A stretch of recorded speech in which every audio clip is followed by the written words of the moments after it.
Welcome, and thank you for joining us today on the Heroes and Icons podcast. I'm your host, Greg Randolph. Please find me on the X at Greg Heroes Icons. I'm also a featured podcaster on HoustonCityBeat.com. That's a cool website for happenings and local businesses in the Houston area. Please check them out. And would you do me a favor? If you're enjoying the show, please share it with a friend or two. And thank you in advance for doing that. We have a very special guest today. If you're an American history buff, and for our purposes again this evening, a fan or student of the JFK assassination, you will greatly appreciate my next guest. He is a web host for America's Untold Stories on YouTube with his producer, Eric Hunley. If you're not familiar with America's Untold Stories, it's a YouTube channel that explores history and pop culture that is often unknown, obscure, or overlooked, and I highly recommend it. He's also an investigative reporter and features writer for the LA Weekly and was editor of the Weekly World News in 2002. He's also written for Penthouse Magazine, High Times, LA City Beat, and many other publications. From 1994 to 2001, he wrote more than 10 screenplays, including The Recruit in 2003 with Al Pacino, Bridget Moynahan, and Colin Farrell, and he served as a script doctor on dozens of others. My guest today is Mark Groubert. It's a tremendous honor to have you on the show with me. How you doing, Mark? Pretty good, Greg. Good. Hey, so take me back here just a little bit. If I have this right, you grew up in Brooklyn, is that correct? Yeah, Okay. So, that is correct. but you're a Dodgers fan also, from what I can gather, right? Right. I'm a Dodgers fan. That is correct. And the reason is another guy who grew up in Brooklyn a little bit before me was my hero. Was a guy named Sandy Koufax. Oh, wow. Okay. So when they went west, he went west with them and became Hall of Fame pitcher. That's a pretty good choice. The Astros had Bob Aspromonte, who played in the infield with Jackie Robinson. Yeah, I remember Aspromonte was a good ball player. He was a good ball player. Mark, tell us about America's Untold Stories, and what are you guys currently working on? Well, on Tuesdays and Fridays, we do current events. At the end of the month, we do a JFK episode. We try to keep as many JFK episodes in the hopper as possible, but we've done stories on all parts of American culture, the assassination of Garfield, unusual stories, personal stories. It's like an untold American history in a lot of ways. We've done a lot on the Kennedy assassination, but that is not our total focus. I think you guys did one today on O.J. Simpson. Eric might have done one on his other channel. We have separate channels also. Eric and I that do different subjects. I've got a new one called What's Up with Lord Bentley, where I do deep dives on Hollywood show business personalities and comedy and acting. I just did a deep dive for 2 hours. The comedian Andy Kaufman, I did George Carlin a couple of weeks ago. So, because I'm in show business in that area. I live in Hollywood, California, so it's of interest to a lot of people who follow me. This other channel, the new one, What's Up with Lord Bentley on YouTube. You're such a great researcher, and I have to really give you a lot of credit for everything that you do and that you bring to these episodes. It's really well done. Well, a lot of them were originally, to be honest with you, they were originally planned to be movies that didn't come to fruition. So many of the stories were already researched by myself in an attempt to make them into films over a period of 25 years of being out here in Hollywood. So it was not that difficult because I already had done a lot of the research on many of these stories. So let me ask you, Mark, how old were you at the time of the JFK assassination, and when did your interest in the subject begin? Yeah, 194 on Knapp Street in Brooklyn, New York. We were playing punchball outside school recess. And a guy was sitting there with a transistor radio who told us that the president had been killed, and we were all sent home from school. Mm-hmm. At that time, I lived across the street from the school, so it wasn't that long of a walk for me. I went home, and it was a Friday, as people now know. I watched the weekend unfold with my parents, until Sunday when Ruby killed Oswald on live TV. You had a front row seat for. Yeah, I also remember, a year before that, a few years before that, the Cuban Missile Crisis, everyone in New York had their bags packed, headed out of town because the missiles were targeted to New York and D.C., and we were fleeing in October back to the Catskills, where we had a bungalow to escape what we thought was going to be a thermonuclear attack on the city of New York. I never saw my parents white-faced and scared and mum that weekend, that week, 12 days, 13 days, than any other time in my life. Well, I'm sure they were pretty terrified. The whole city was terrified. Gosh, that's crazy, but somehow we made it, thank God. I guess there's really not a good place to start with the JFK assassination because it's just such a deep and murky ocean of bad actors and everything else. But I'm currently reading the Devil's Chessboard by David Talbot, and of course, Alan Dulles and his brother, along with Harriman and Rockefeller and Ford and Prescott Bush, who were all a part of the Bank of International Settlements. And that was really pretty mind blowing to me that American companies finance, according to this and another thing I saw, that American companies financed Germany with the tanks and the Autobahn and communications, so they were making money on both sides. I mean, it's an ally up until Churchill, up until the time that FDR declares war on it. I mean, Hollywood studios were doing business with them, making films and cutting Jews and Jewish names out of the credits, Greg. So they weren't alone in doing that. Keep in mind, one thing you should keep in mind when you read these books, this is including Dave Talbot. These people, I don't mean it to be derogatory, but they are extremely far left Democrats who are writing these books. No one is further left on the political spectrum than David Talbot. He was the editor of Salon, of the San Francisco Chronicle. Oh, sure. Periodicals, Mother Jones. I don't know if you're aware of how far left Mother Jones is there. They come from a perspective that may not be exactly the same as the rest of the American people. And it influences their writing. So a lot of it you have to take with a grain of salt.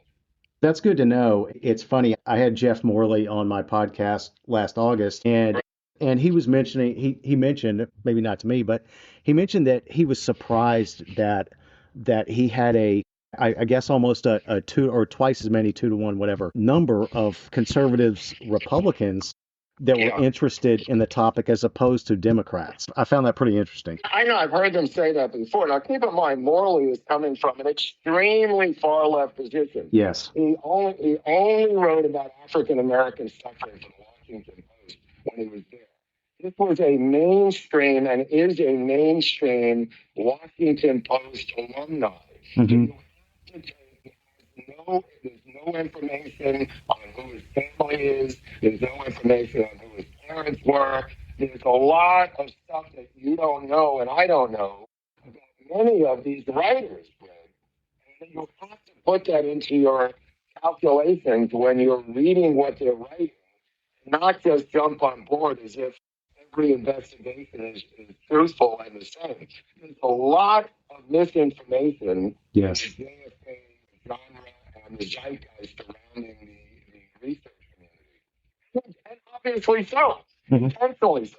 If you're the Central Intelligence Agency, right, do you want to allow yourself to be fingered in the assassination of an American president, or do you want to push back and possibly detract and provide disinformation to get people off your back? It would be a natural institutional reaction, even if you weren't involved. You mentioned that a lot of these guys are on the left or far left. Yeah. But how else would you advise someone who's going to start researching or is researching about what to identify and take to the bank or as gospel as being truthful with everything? You have to pick your sources. I mean, you really have to be savvy as to Pick your sources. I'll give you an example. Mm-hmm. Here's an example. Maybe you can understand this one. Bill Wesley Frazier picks up Oswald, and he's in his driveway. Obviously, Oswald comes over, and the day gets into the back of his car with a package possibly the length of a rifle wrapped in paper, which he says Oswald told him was burglarized. Right. Okay. This is backed up by his sister, Lenny Mae Randall, who lived in the house. And you go, well, that's kind of two people backing that up. But what people don't understand is that Bill Wesley Frazier was arrested and lie detected twice and threatened with the electric chair in Texas Mm-hmm. because he didn't cooperate with Beth Rose from the sheriff's department of Dallas.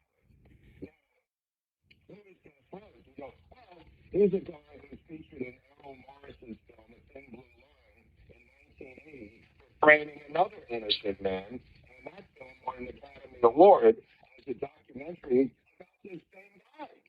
So you have to pick your sources. When Rose takes him down to the interrogation and the two lie detectors, Mm-hmm. that's when they flip Frazier. And Frazier is flipped because they need a guy to put that rifle into that car to get it to the Texas School Board Depository. However, this is the point of this little miniature story. There are two crews by the FBI, and the FBI agents doing these crews didn't have a dog in the hunt. The first one was Lenny Mae Randall and Frazier's mother, who was making breakfast, looking out the kitchen window that morning when Oswald got into that car. And she told the FBI, and it's in the 302s, that he had nothing in his hands but a small sandwich bag with a lunch sandwich in it, as Oswald indicated to the FBI himself. He put that into his own coat pocket, like a 6x6 sandwich, Mm-hmm. Greg, that you would take in a brown paper bag. Now you say, well, that's only one person, Mark. Well, there's a corresponding 302 by the dock foreman who opened up the loading dock at the Texas School Board Depository, who told that FBI agent that Oswald had nothing in his hands when he came to work that morning. Both of these countermand the bullshit story by Frazier and his sister, who I don't begrudge for making it because he was being threatened with the electric chair. Now, to add to that, where would he get this idea of having curtain rods as a package in the car?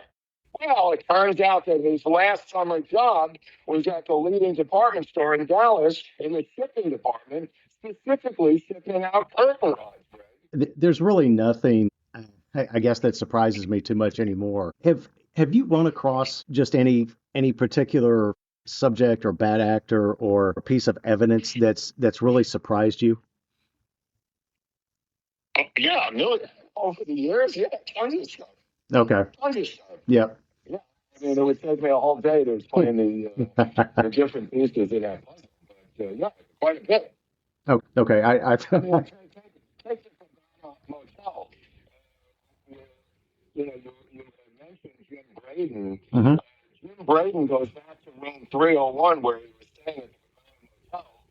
And his partner, Morgan Brown, who had a high-powered rifle, had already fled.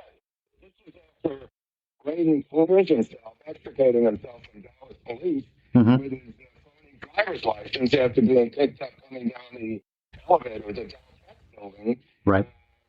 Of course, in Dealey Plaza. Morgan Brown is the partner of Jim Braden, a.k.a. Braden has 17 different names, so you have to pick the one you want for Braden. Braden had an arrest record, I think about 30 different arrests. Usually Al Braden was probably the most common pseudonym or non-diploma for him. I think that might have been his legal name. But anyway, Jim Braden visited with Lamar Hunt, not H.L. Hunt, Lamar Hunt the day before. Okay. Zach Ruby had been in that building, and it was Lamar Hunt and his brother who had paid for the ads in the Dallas newspapers denouncing Kennedy. The father, H.L. Hunt, which nobody seems to care, Mhm. leaves the city of Dallas for 2 months with General Walker and flees to his Hacienda lair in Mexico. Walker, the morning after the shooting. I heard that that H.L. Hunt was actually the one that let Brading into the Daltex building? No, no way. No way. That building was wide open. Okay. That building was wide open. There is a room up there, which was a washroom, which leads out into that fire escape. And there's an industrial elevator, which actually had an elevator operator, who was the one who signaled the police about Braden when he came down. They also arrested a guy named Larry Rohrer, who appeared to be drunk and also looking for a gun.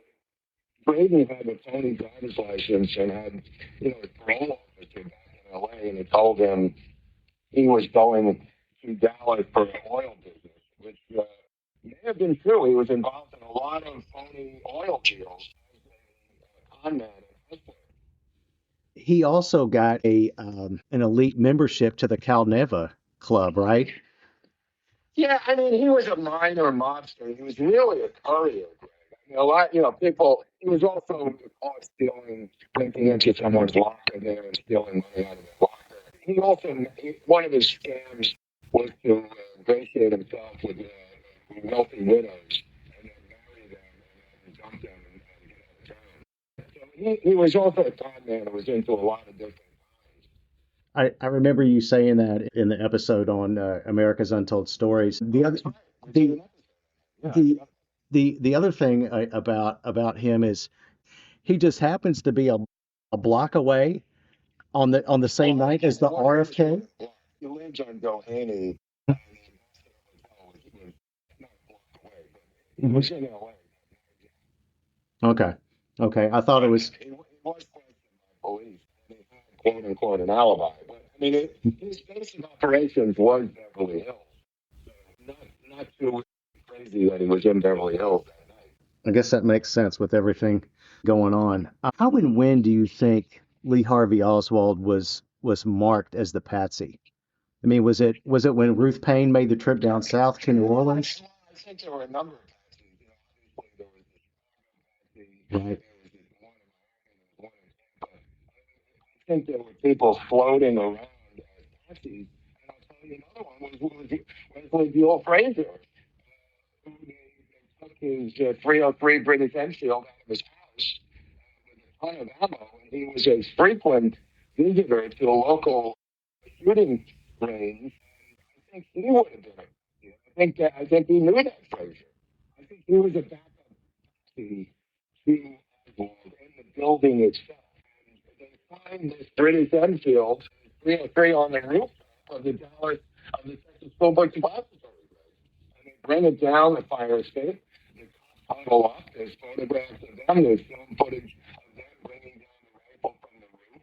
So it depends what you think is a taxi when? And when? I mean, is he Apache because he survives the Texas theater arrest? Was he supposed to be killed there?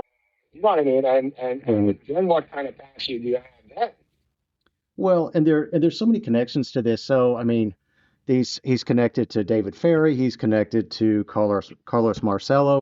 His uncle, Dutch Muret, who was a retired boxer at that point, became a guy who collected money for him, which other people did as well. In fact, Oswald briefly a runner for his uncle Dutch Muret. The Muret family completely spooked up in terms of people who were working in the intelligence community. I mean, Dorothy Muret is traveling the entire world on a teacher's salary, running into all kinds of people all around the world. The CIA used the cover of teacher quite a bit with women. The Muret family, Interesting. Charles Muret ends up, who was at Spring Hill College in Mobile, Alabama. That Muret, the first thing, ends up after the Bosnian War being put in charge of the entire legal structure of the nation of Bosnia. The entire family is spooked up, Greg. It's not just Oswald being a Right. If you follow the stories on the channel, you will see how much information is there regarding the CIA, and I say CIA, I mean generically, because Oswald was not CIA. He was ONI until the day he was shot. In fact, that last call that he made to Nassau, North Carolina, was a call to his ONI handler. Mhm. His his. Regardless of that, Mhm. the phony defector program that James Hamilton created took from multiple areas of the military. There were 13 phony defectors, and they were all placed in various countries in Eastern Europe the Iron Curtain. One of them got Bulgaria, one of them got Romania. Oswald was given the Soviet Union and went to Moscow and eventually shipped over to Minsk, where he took photographs of the military equipment that was on his Minox camera when it came out of Ruth Payne's garage, Greg. Mm-hmm. When you say ONI, that's Office of Naval Intelligence. Is that right? Office of Naval Intelligence, who famously said on the eve of their testimony before the House Assassinations Committee in 1979, they came to the hearings and famously said, "We destroyed all our records that we had on Lee Oswald the day before the hearing." Thank you very much. Yeah, those hearings and committee sessions were pretty crazy because Yeah. you had people that might have talked, but who were whacked, for lack of a better term. You had David Ferry and Eugenio Del Val, who was under Trafficante in Miami, who were both taken out at about the same time. You had Charles Nicoletti from the Chicago outfit under Giancana, and then you had Johnny Rosselli, who was also killed about the same time. I think their days were numbered anyway. Regardless, they had been involved in with Jack Ruby and gun running to Cuba. And I think that they were so vulnerable to the amount of information they had regarding Zero Rifle under William Harvey and also the assassination attempts on Castro. Yeah, they were marked men regardless. I don't think they were involved in the assassination of Kennedy, but they were up to their ears in Bay of Pigs and Castro Operation Mongoose stuff. And a lot of people conflate the two. They're not conflatable. These are two separate parts of American history. The Bay of Pigs operation, Operation Mongoose, ZR Rifle, and the assassination of Kennedy are things that people who are not really students of this genre conflate. And they're separate parts of American history. Do they overlap at times? Of course. Of course. Right. But that's intentional. The fact that they're laying breadcrumbs when Oswald is supposed to be in Mexico City, so it looks like he's trying to get back to Havana and then to Moscow, was intentionally laid by David Atlee Phillips, the head of the Western Hemisphere of the CIA. We know that now because they had him down there September 28th, 2 months before the assassination, laying these breadcrumbs that this guy is trying to get a visa. And Hoover listens to the tape and says that's not Oswald. And the photograph is not Oswald. So why would they fake these phony phone calls? Why would they fake these phony photos in September 28th of 1963 unless they were setting this guy up? And more importantly, the setup was to promote the invasion of the island of Cuba in a Bay of Pigs stew with the Joint Chiefs of Staff. They just wanted to go straight into the Soviet heartland with Curtis LeMay and nuclear weapons because they felt that we had the right to do this. I think they were, along with Texas Oil and probably LBJ and everyone else, Marcelo, whomever, that they were. The book you have to read is Philip K. Nelson's book, LBJ, Mastermind of the Assassination. Nelson and others, including Robert Caro, lays out to the doorstep that LBJ was the man who was in charge of this thing. I don't mean the physical planning, the nuts and bolts of this. As you're well aware, if you're from Texas, LBJ was running a crime family down there. Yeah. Various people like Mac Wallace and others. Yes. Who people from Texas, when this event happened, they were the first ones to tell me it was LBJ because they knew him better than anybody. Right. Right. And so in the Devil's Chessboard, LBJ is quoted as saying, when asked about why he settled for the number 2 spot on the 1960 campaign ticket, quote, "One out of every 4 presidents has died in office. I'm a gambling man, darling," unquote. And if you ask me, it sounds like he's already kind of rigged the blackjack table. Oh, yeah. I mean, he did that. By the way, He did that at the hotel here in LA the night that he was asked to be on the vice presidential ticket as a vice president. He had his guy go check the history of this. That's where that quote comes from. The statement to Claire Bruce Lewis is during the inauguration that you're quoting in a limousine. He had already sent out one of his henchmen. I forget if it was Bill, what's his face, or another one, but he had sent one of his guys down to look it up in the library, and he came back with those numbers, and he said, I like those odds. And he said, what are you getting at? They didn't know what he was getting at. Right. The fact of the matter was he wasn't a gambling man. The fact of the matter was he was able to control this thing in the summer of 1963 with him and John Connolly in the El Cortez Hotel, right, forcing JFK to admit that he would come back in November in the fall for a tour of Texas.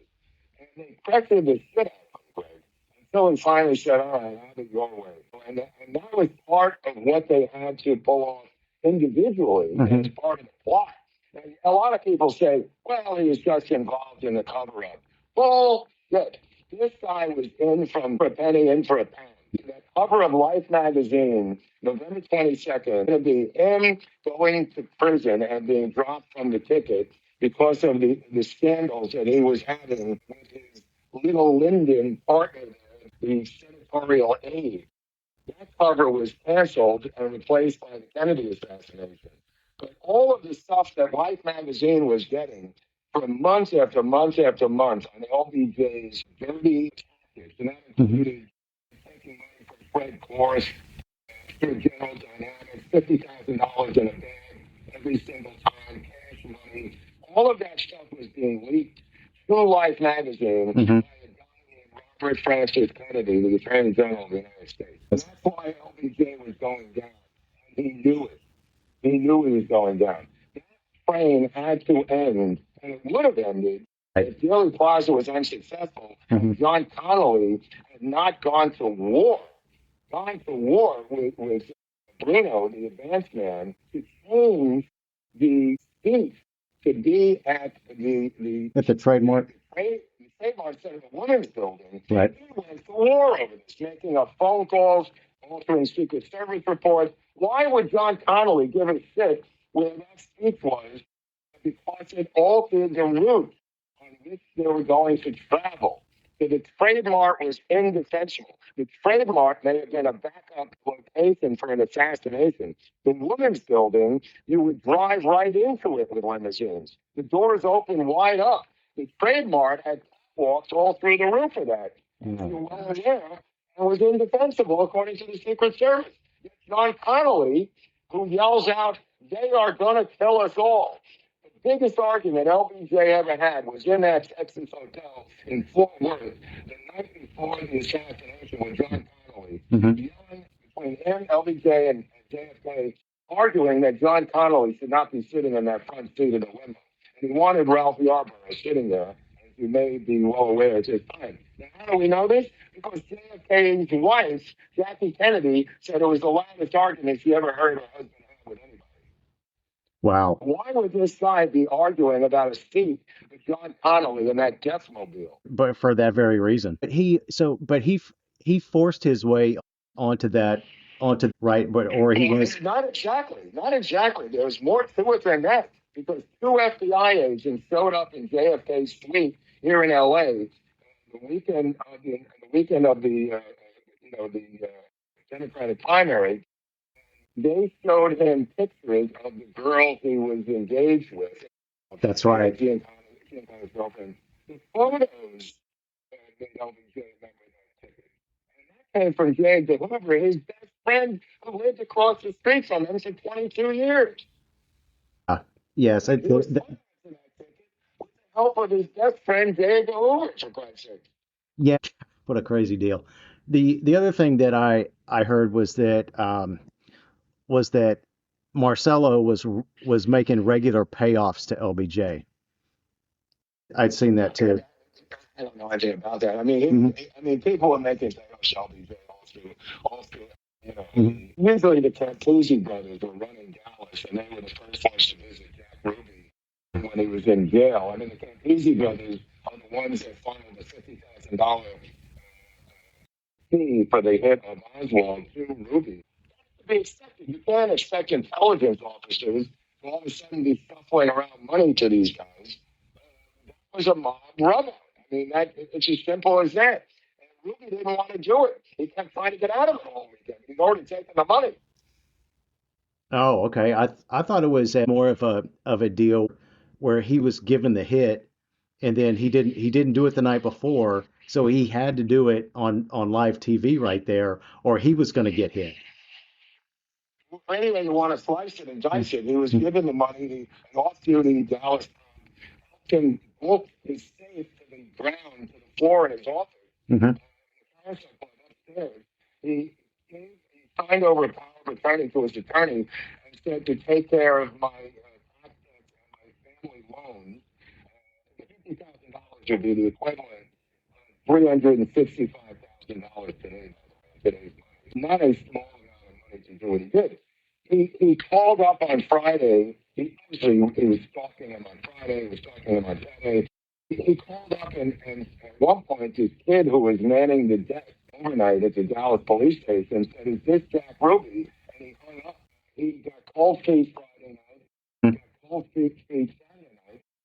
And on Sunday, by Monday, they were going to have to move him to a unlimited time press conference, Greg. And that's why Sunday night had to be the end of Lee Harvey Oswald, because on Monday, Captain Fritz had already told the press they would have free access to Lee Harvey Oswald Monday morning after he'd been moved, full-on presser, and that could not be allowed to happen. I think it was up to Jack's discretion as to when to take care of this project, but he couldn't not take care of it. He'd already, taken the money from them. Right. Speaking of payouts and everything, my understanding is that each of the gunmen received 50,000 each, so it could not be traced back. Where'd you get that? Where'd you get that from? Where'd you get that? Gosh, there's a documentary on You know who got what about anything. I mean, that's a crazy statement. Not you, but it's a crazy statement for anyone to make. Yeah, there's a guy that did about a 3.5 hour documentary, and I'll email it to you. But his name is Francis Connolly, and it's called from JFK to 9/11.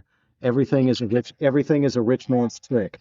Well, that's a British propaganda documentary. Please take what you need out of there and leave the rest. There's so much misinformation.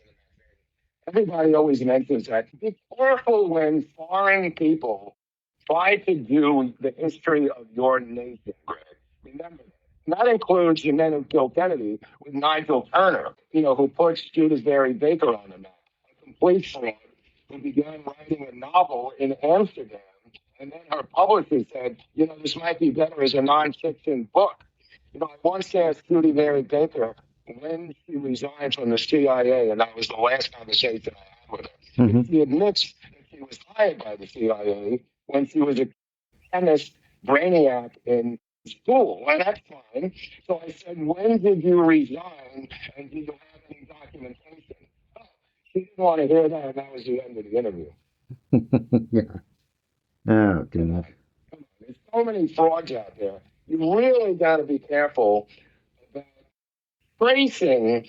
Every time I do any of these shows, I need multiple sources. So I read the memoirs of these various people who either worked for LBJ or worked for JFK, and then you cross-reference it to give you an idea of how to do research.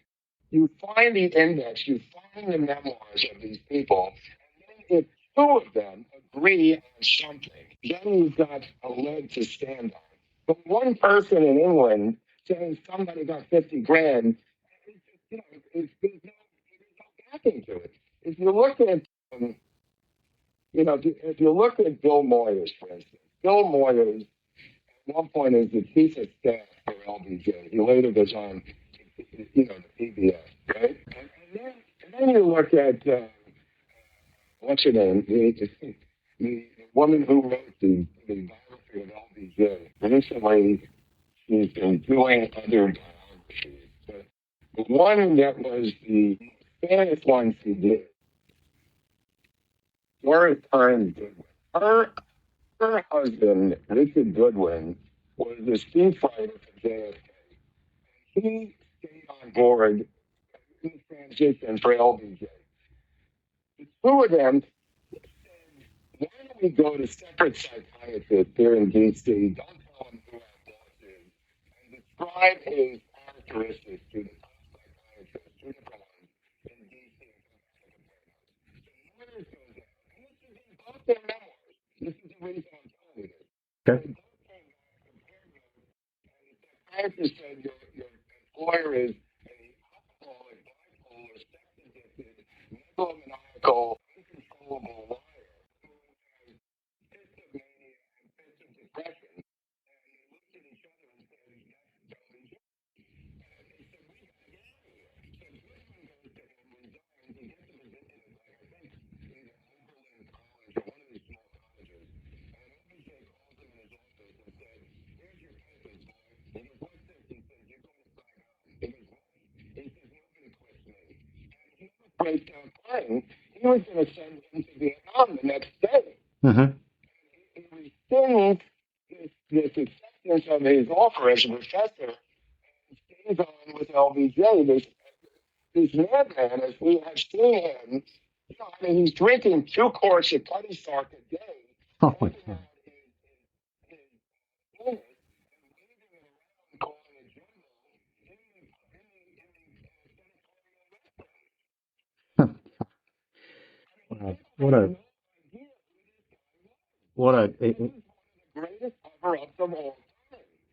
The fact that nobody will touch this guy. I've argued with Oliver Stone over this for 25 years. Mhm. He's finally coming around that this guy not only was going to go to jail, he needed to be involved in this thing to save his own life. Yeah, and what as far as the flow chart or power chart, did have you seen the and this is from E. Howard Hunt, so I don't know how truthful this is, but he had allegedly drawn out as a kind of a chain of command for the assassination with he had LBJ at the top, Cordmeyer, David Atlee Phillips, David Morales, and a French assassin. Has that been debunked? Mhm. Yep.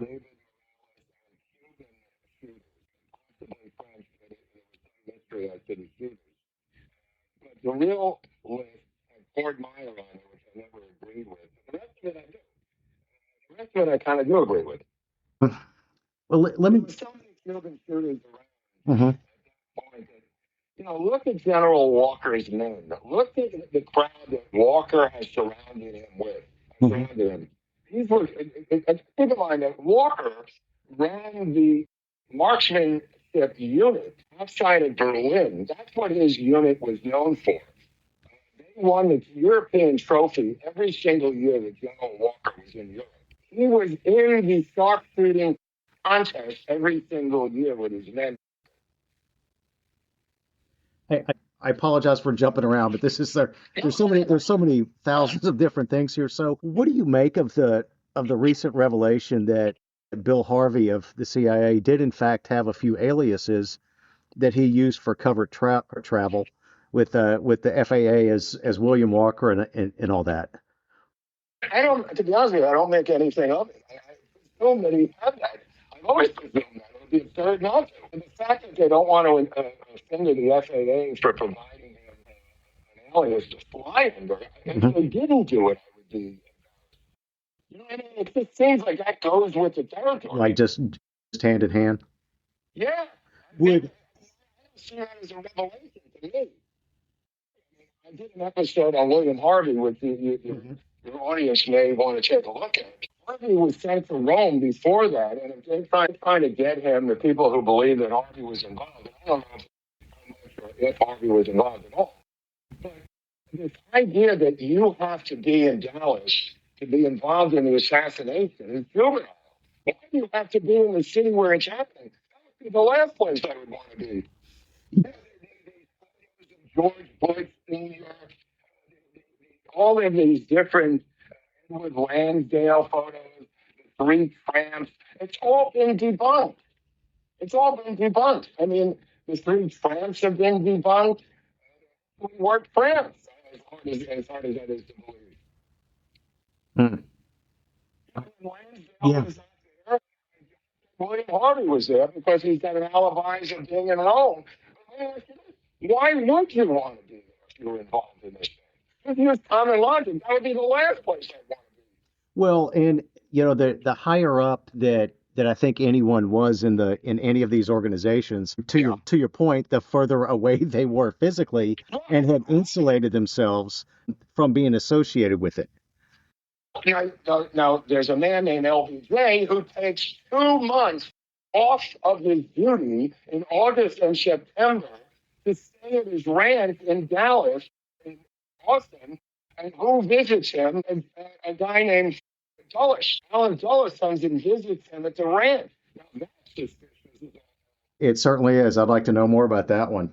Of course you would. Why is he for 2 months outside of Washington? This is the vice president. Imagine if J.D. Vance was in Washington for 2 months. He was just Palacio somewhere, wherever he lived. So, People just say, what the hell is he doing there for 2 months? so let me ask another question since you brought up LBJ's ranch. So why is as the vice president stamped from his library, why November 21st, 1963, why is it stamped that day for a national security action memorandum to escalate the number of troops going to Vietnam? Look, that was the quid pro quo. I mean, okay, what they wanted was an invasion of Cuba, or more importantly to them, a preemptive strike on the Soviet Union. That's what the Joint Chiefs believed militarily. I can't begrudge them. I wasn't there. I don't know the intelligence.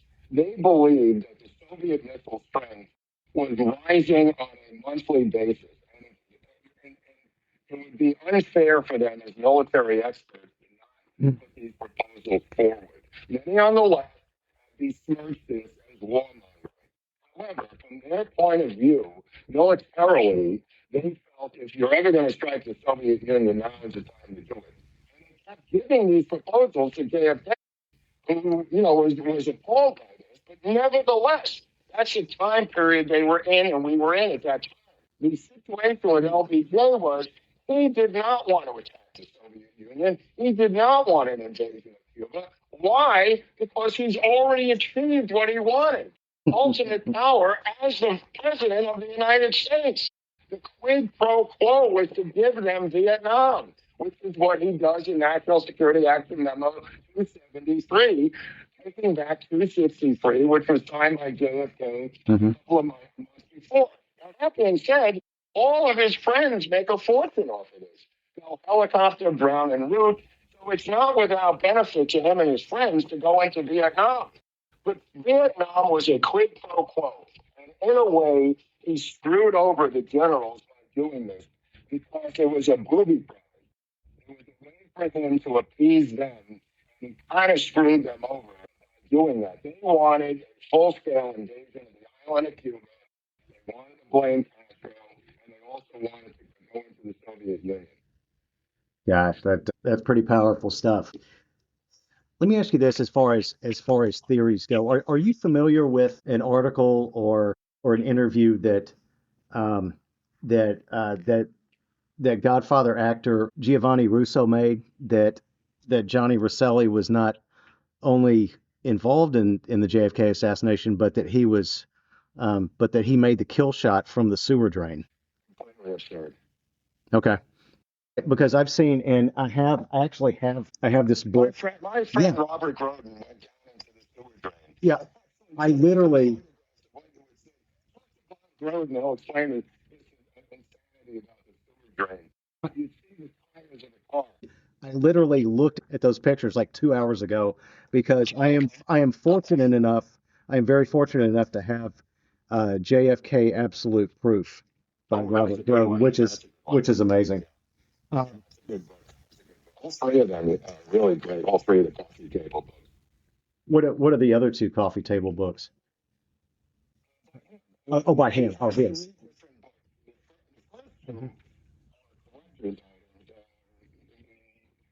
Killing killing the president Mm-hmm. and the search for the Oswald are the two masterpieces Right. that he put out initially, and the third one is the one you. And then his wife is an expert on the Tippit murder. Is that correct?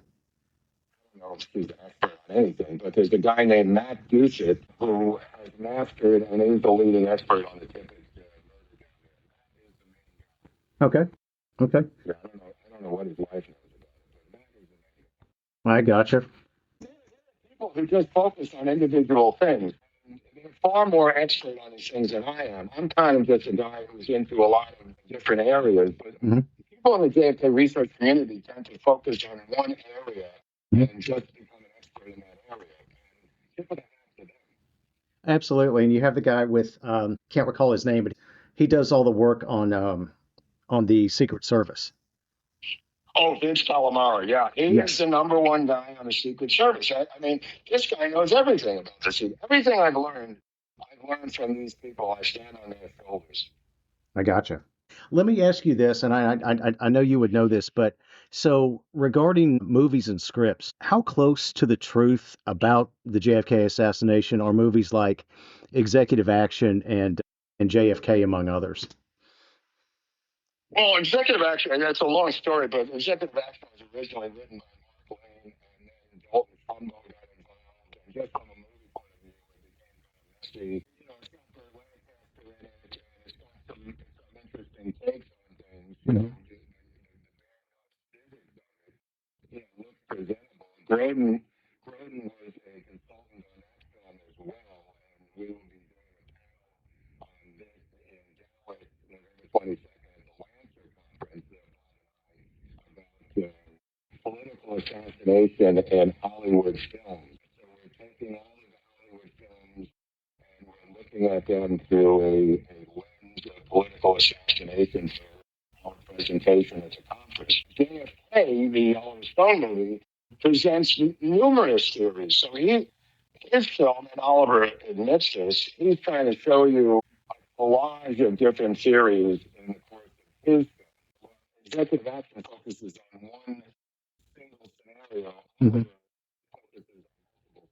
It struck me as very interesting, at the least, that at the very outset, in the opening scene, movie credits, whatever, on Executive Action, that the producers are very, very quick to cover their ass and say we're not, and it's I'm paraphrasing here a bit, I think, but it's something like we're not suggesting that there was a conspiracy to kill the president. However, if there was, this is what it might have looked like. It usually comes from lawyers. I mean, if you look at what Oliver did with Mhm. Yeah. he changed the name to Williams because the Warner Brothers lawyers vet the entire script, and they were worried about her suing him or pages as a CIA operative. He later told me that he regretted doing it and that he wished that he had kept her name in so she would have sued him to get documentation through the discovery process. That's I'd forgotten about that. I had forgotten about that. Um, well, Mark, this has been an incredible conversation. Let me ask you a couple more things if I can, and then we'll land the plane, so to speak. Speaking of planes, let me segue to a couple of these pilots here, namely Tosh Plumley and David Ferry. What were their roles in the actual getaway and delivery of alleged assassins to Dallas? I don't know anything about that. I know Plumley I think is a fraud, but Ferry was actually funneling. Ferry worked as a private investigator for Marcello. He was actually at Marcello's trial. And he, as a pilot, when the embargo of Cuba happened, and we couldn't get rare minerals out of Cuba, he actually piloted Clay Shaw up to Canada to procure rare minerals, especially nickel, I believe, that we were getting from Cuba that was embargoed by the Cuban embargo. So Ferry, besides all the things that Ferry did as a propagandist and as a guy who was trying to overthrow Castro, he also worked as a pilot for Clay Shaw and would fly him around doing things like I just described. That makes sense. I mean, he's running the Civil Air Patrol out of in New Orleans, and he's teaching Oswald and his kids how to fly these P-33 trainers. And he's also trying to molest them at the same time because he's a pedophile. Right. So, I mean, you got to look at Sherry, through different lenses at different times. Yeah, that's true. I mean, it seems like he had a lot of different roles in the. I know that's the point. A lot of these people had multiple roles. I'll just give you an example. David Ferry had burrowed his way into the customs house in New Orleans. It was kind of like the Lufthansa Einstein and JFK. He would report to Marcello what shipments, everything that came into the port had to go through the U.S. That's he right. would look at the bills of lading and tell Marcello what valuable stuff is coming in through the customs house, and then they would steal it. Right. Well, Oswald got assigned a job to see what the hell was going on at the customs house. He went in and realized and found out that this was being done by David Ferry. And he got Ferry arrested for doing this, and Ferry lost his job at the customs house because of Oswald. So, do you think Ferry had any influence then, if that happened to him from Oswald, for setting him up as the patsy? It could very well be so, just from that incident alone. Gotcha. I mean, motivation, emotional motivation means nothing with these people. No.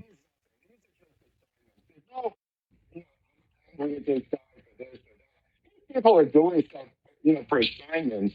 When Oswald comes back from Minsk, he goes to Rotterdam, where he's got his diary taped to his chest and stomach to get out of the Soviet Union. He's briefed in Rotterdam by a woman, actually. In that debriefing is all the information from his diary on the physics of how Minsk works, how the phones work, how the buses work, how you buy stuff in supermarkets. Because we didn't have Telstar. We didn't have satellite images. You had to physically get on the ground and find out how things work, and we called it human intelligence. That's what Oswald was doing in Minsk. If you read his diary, he's giving the intelligence bosses the physics of how Minsk works as a city. That's what his agent job was at that time. But he later had other jobs when he got back here. Yep, and he was surveilled by Angleton, James Jesus Angleton, with the mail and letters home to his mother. They all were. Yep. Oh yeah. I mean, keep in mind, he's got a Soviet intelligence wife that he brought back. They're opening up her stuff, and he catches her sending.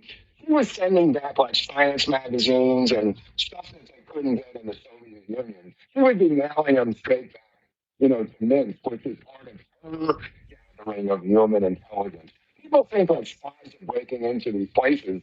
At that time, you needed people on the ground for human intelligence.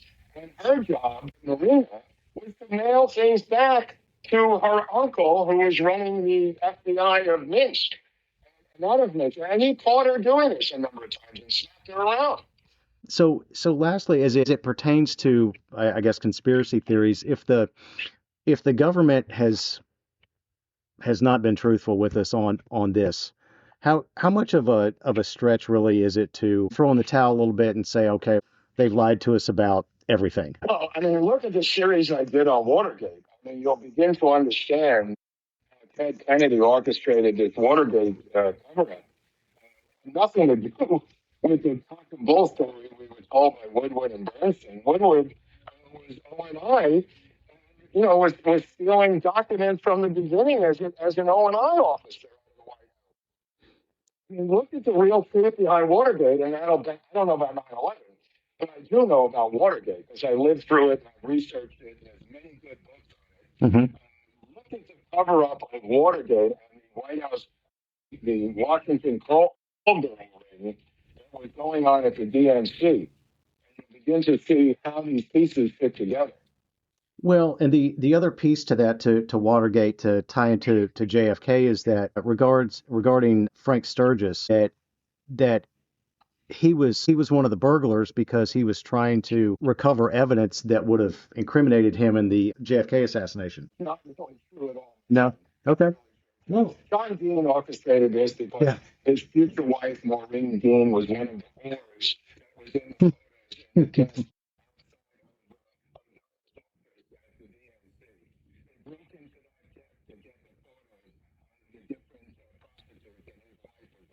Okay. Okay. That Broke in there. Sturgis didn't even know what was going on there. Sturgis was along for the ride. I got I you. mean, the break-in was orchestrated and ordered by John Dean. There you go. Is there anything, Mark, that still surprises you about the JFK assassination present day? What's going on with the documents right now? Why aren't they on the National Archives website? They seem to be scattered all around, and yet nobody knows why they're scattered all over the government. This is crazy. They haven't posted the recent release of documents since April. Since April, and where are these documents? Well, they're supposedly at the FBI website. They're at the CIA website. What do I do? You think I go to the CIA website to look for documents? It's crazy. These things are all supposed to be on the National Archives website, and they're not there. All of these released documents that you're discussing, Hmm. the William Harvey documents, are not on the National Archives website. They're on the CIA website. Well, I didn't pay all these taxes to have them on the CIA website. The National Archives exists for a reason, and that's where these documents should be. For public access is what I'm referring That makes more sense. I mean, I follow what the guys do at JFK Facts with Jeff Morley and Mary Farrell Foundation and a couple of those things. The archives is definitely a great resource. Speaking of, are there any other books or documentaries, maybe the men who killed Kennedy, whatever it might be, that you would recommend to someone? to. Just watch Destiny Betrayed, the most recent Oliver Stone documentary. I think it's like 4 hours. Yep. Don't watch the 2 hour cut. There's a 4 hour version that you can purchase or watch on Amazon. Just watch that. I mean, if you didn't know anything about the assassination and you wanted, or you knew a little bit, you wanted to really just move forward, just look at that 4 hour documentary that Oliver recently created with Jim DiEugenia, who was the mastermind of the entire research community. The guy with impeccable research skills, far better than mine. But, you begin to look at the autopsy, and many Achilles heels to the Warren Commission. Obviously, Mexico City, where he was not there. Also, the autopsy, because if you look at the autopsy, forget about all the distractions and everything else. If you look at who was at the autopsy, Rear Admiral Edward Kenny, Rear Admiral Calvin D. Galloway, Rear Admiral George Berkeley, all was supposed to report for one man, and that's the Secretary of the Navy. Well, we didn't have a Secretary of the Navy, my friend. And the second person above him would be the Vice President of the United States in the chain of command. But we didn't have a Vice President. The next person up the chain of command was Lyndon Baines Johnson, the President of the United States. These three admirals running the autopsy all reported directly to one man, and that was Lyndon Baines Johnson.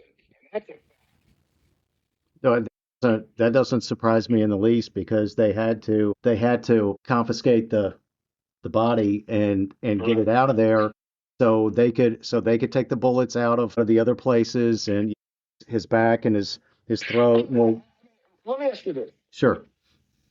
Do you think these doctors and these admirals, the medical people, one was became a surgeon general, reward for every following year.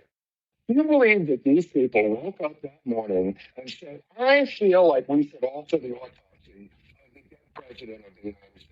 I'm going to do that on my own. I'm going to talk to Humes about this. I'm going to come up with, it's absolutely absurd. There's only one man who would direct them to do that, and that was the president of the United States, Lyndon Baines Johnson. Any deviation would have been absurd for these guys to veer off course and say, you know what, I'd like to do the autopsy this way. Give me a break. From everything that I've seen, that was a pretty tough place to be in. Where is Johnny Roselli in that autopsy? Where is Carlos Marcello in that autopsy? They aren't there. Because that's not their job description. Their job description was to get 50 grand to Jack Ruby to do away with Lee Harvey Oswald. It's all compartmentalized. They're not involved in an autopsy. They're not involved in any of this other stuff. They're involved in this one aspect of the assassination. And believe me, the CIA has been trying since 1963 to alter the perception that they were involved and that the mob did it. That's their game. That's their game. And you can say, well, they have every right to do that.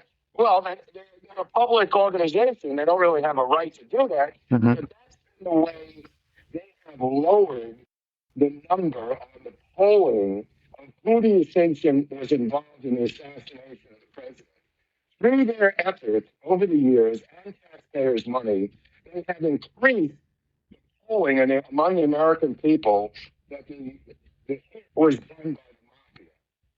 That's what they want you to believe. They say, well, Joseph Kennedy, if it wasn't for the mob, Kennedy would have been president because he delivered Illinois. Right. He delivered Illinois. Well, you know what RFK Jr. told me? Take Illinois off the board. Take it off the board. And JFK still had enough electoral votes to win the election. People do not understand what they're talking about. Very true. There's certainly a lot to this story, and I greatly appreciate all the great work and great answers, and certainly all the corrections where I've gone wrong here.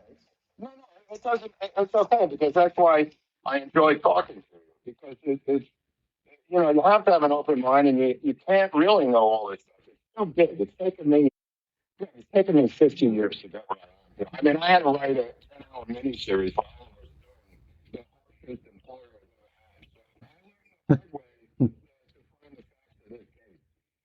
I'm a little bit in the same boat, but 40 years from learning what I was told I needed to believe in high school out of the textbook to present day and not believing that at all.